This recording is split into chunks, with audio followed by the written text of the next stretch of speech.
ராதே கிருஷ்ணா. எல்லாருக்கும் நமஸ்காரம். இன்றைக்கி நம்ம பிரேக்ஃபாஸ்ட் எப்போவுமே இட்லி நான் கொஞ்சம் நல்லா மெல்லிசாக பண்ண சொல்லுவேன். அப்போ தான் எனக்கு சாப்பிட்றதுக்கு பிடிக்கும். அதுவும் கொத்தமல்லி சட்னியும்.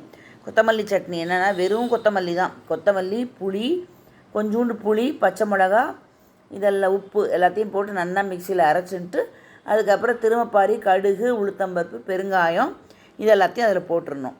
போட்டுட்டேன்னா இந்த சட்னி உங்களுக்கு யாருக்காவது உடம்பு சரியில்லை, சாப்பிட பிடிக்கலன்னா கூட இந்த சட்னி ரொம்ப நல்லா இருக்கும் சாப்பிட்றதுக்கு. நீங்கள் அப்படியே துவச்சி வச்சுட்டு கூட கொஞ்சம் நேரம் கழித்து நல்லா ஊறிடும். ஃபஸ்ட் கிளாஸாக இருக்கும்.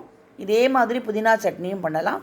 கொஞ்சம் நீங்கள் நல்லெண்ணெய் விட்டுக்கலாம். அதில் நல்லெண்ணெய் விட்டுட்டு இந்த மாதிரி துவச்சி வச்சுட்டு சாப்பிட்டேன்னா பிடிக்காத வாழ்க்கை கூட கொஞ்சம் சாப்பிட பிடிக்கும்.